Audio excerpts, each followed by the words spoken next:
एक लक्षात घ्या, आपल्या हिंदू राष्ट्राला तोडण्याचं एक फार मोठं षडयंत्र आहे. आपण आपल्या हिंदू राष्ट्राला इस्लामिक राष्ट्र बनवण्याच्या जो काही मनसुबे आखले जात आहेत त्याला ह्या निमित्ताने खतपाणी टाकतोय. या राज्यामध्ये आमच्या राज्य सरकारने हिंदी सक्ती केलेली नाही, हिंदी भाषेची सक्ती केलेली नाही. GR मध्ये असं कुठलंही नाही. मराठी सक्ती निश्चित पद्धतीने आहे भाषेची.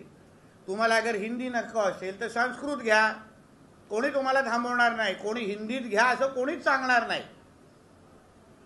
पण हिंदूमध्ये अगर भांडणं लावण्याचे कार्यक्रम होत असतील, हिंदू समाजालाच अगर तोडण्याचे कार्यक्रम होत असतील, तर उद्या इस्लाम राष्ट्राला बनवण्यामध्ये तुम्ही हातभार लावताय का ह्याच्याबद्दल थोडा विचार करून आंदोलन करावं असं माझं मत आहे. आणि म्हणून राज्य सरकारमध्ये आम्ही आहोत. आदरणीय फडणवीस साहेबांनी पण हीच भूमिका घेतली आहे. आमची सगळ्यांची भूमिका आहे की कोणी हिंदी सक्ती केलेली नाही, करू शकत नाही. आणि म्हणून हिंदी नसेल तर संस्कृत घ्या, दुसरी भाषा घ्या, पण मराठी शिकायलाच लागेल, एवढी सरळ स्पष्ट भूमिका आहे. आणि म्हणून आपल्या हिंदू राष्ट्रामध्ये हिंदूंना मध्ये भांडणं म्हणजे जिहाद्यांना मदत करण्याची ही भूमिका असू शकते. अबू आझमीने एक वादग्रस्त वक्तव्य केलं. त्यांनी असं म्हटलंय की वारीच्या पालख्यांमुळे रस्ता जाम होतो, आम्ही कधी तक्रार केली नाही याची, असं ते म्हणतात. अहो, दर शुक्रवारी जे गॅस सिलेंडर वरती येतात त्याबद्दल मग जे आम्ही वारंवार बोलतोय त्यावर मग हा अबू आझमी सारखे कार्टे कधीच काय बोलताना आपल्याला दिसले नाही.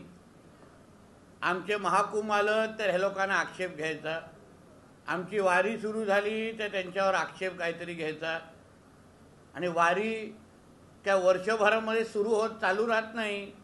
पण तुमची दर शुक्रवारी जे गॅस सिलेंडरचे जे प्रश्न मुंबईकरांच्या समोर असतात, रस्त्यावर गॅस सिलेंडर जे उभे राहतात, वरती येतात, त्यावर अबू आझमीने पण जरा आपला थोबाड उघडावा ना. आमच्या प्रत्येक हिंदू सणांवर, संस्कृतीवर तुम्हाला बोट उचलण्याची जी हिंमत जे आमच्याच हिंदू राष्ट्रामध्ये बसून जे अबू आझमी सारखे जे कार्टे जे करतायत ना, ते काय आम्ही इथे खपून देण्याचं काय कारण नाही. हिंदू मुसलमान करायचं आणि स्वतःचे सगळं राजकारण करत बसायचं हे घाणेरडी वृत्ती आहे.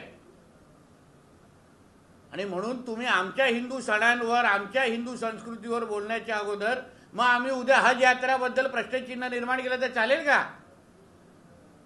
तिथे जे जे काही प्रकार ज्या कानावर येतात हज यात्रेच्या काळामध्ये ते काय पोषक नसतात. म्हणून आमच्या हिंदू कुठल्याही सणांवर, वारीवर बोलण्याची हिंमत कोणी करू नये. वारी तशीच व्यवस्थित पद्धतीने चालणार.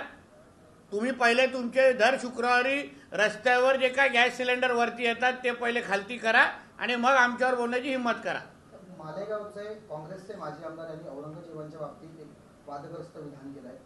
औरंगजेब हे पवित्र इंसान होते, टोपी शिवून ते आपल्याला उदरनिर्वाह करत होते. औरंगजेब हे सर्व धर्मांना मानणारे, सर्व धर्म समभाव मानणारे होते. त्यांना बदनाम करण्यासाठी, राजकारण्यासाठी त्यांचा नावाचा उपयोग केला जातो. मग अशा माजी आमदार असो की कोणी हा जो औरंग्याच्या पिलावळचा राहिलेला कोणतरी असेल तर त्याला मग आता औरंग्याच्या कबरीच्या बाजूला झोपवण्याचे कार्यक्रम करायला पाहिजे. कारण का ज्या औरंग्याने आमच्या स्वराज्याच्या विरोधात जे काही कटकारस्थान केले, आमच्या हिंदू समाजाच्या विरोधात कटकारस्थान केलं, आमच्या छत्रपती संभाजी महाराजांना हाल करून करून त्यांना मारलं, त्या औरंग्याचे गुणगान कोण ज्या ह्या महाराष्ट्राच्या मातीतून कोण करत असेल ना, मग त्यालाही औरंग्याच्या कबरीच्या बाजूला झोपवण्याचा कार्यक्रम मग आमचे शिवभक्त आणि हिंदू समाजाचे हिंदुत्व विचाराचे कार्यकर्त्यांनी घेतले ना, तर मग त्यांना चूक म्हणता कामा नये. सर, संजय राऊतांनी एक वक्तव्य केलंय. त्यांनी असं म्हटलंय की गद्दार लोक सेना हायजॅक करणार होते पण त्यांना पळून जावं लागलं, असं ते म्हणतात. असं आहे की आता हे गद्दार कोण ह्याच्यावर आता वेगळं एक पुस्तक लिहिण्याची वेळ आलेली आहे. कारण का मातोश्रीशी आणि आदरणीय हिंदू हृदय सम्राट बाळासाहेब ठाकरेंची सर्वात मोठी गद्दारी कोणी केली असेल तर ती संजय राजाराम राऊतनी केलेली आहे. कारण आज जी काही शिवसेना किंवा उबाटाची जी अवस्था केलेली आहे, उद्धव ठाकरेची जी अवस्था केली आहे ना, त्याचा प्रमुख जबाबदारच हा संजय राजाराम राऊत आहे. कारण का त्यांनी जे काही काँग्रेस राष्ट्रवादी बरोबर हे ना घ्यायला जे प्रवृत्त केलं, त्याच्यामुळे आज उबाटा जन्म दिलेला आहे. म्हणून दुसऱ्यांना गद्दार बनण्यापेक्षा स्वतः आरशात स्वतःला पाहावं आणि गद्दार गद्दार म्हणत राहावं. राऊतांनी जे विधान केलं होतं, गद्दार लोक हायजॅक करणं, याच्यावरती गुलाबराव पाटील म्हणतात की राऊतांनीच हा प्रस्ताव शिंदेकडे ठेवला होता. कुठला हायजॅक करणं. हायजॅक करणं. नाही, पण असू शकणार का पहिल्यापासूनच ज्या हा संजय राजाराम राऊत ह्याला मातोश्रीशी गद्दारी करण्याचा ह्याचा पहिल्यापासूनचेच मनसुबे होते.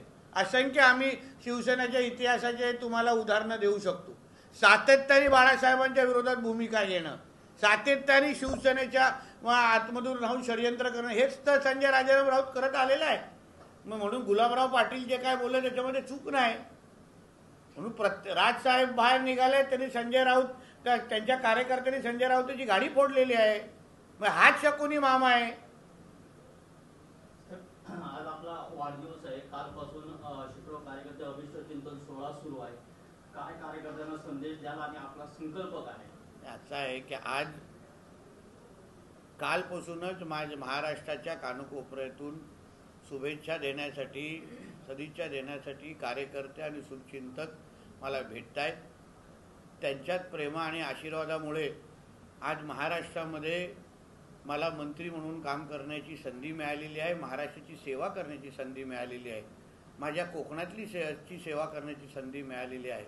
आणि त्यांच्याकडून मिळणारी जी ऊर्जा आहे, त्या ऊर्जामुळेच आज मी माझ्या हिंदू राष्ट्रासाठी काम करू शकतो. त्याचबरोबर माझ्या खात्याच्या माध्यमातून माझ्या महाराष्ट्राची सेवा करू शकतो, माझी कोकणाची सेवा करू शकतो. म्हणून त्यांच्याकडून त्यांचे आशीर्वाद आणि मार्गदर्शन आणि ही ऊर्जा माझ्यासाठी अति महत्त्वाची.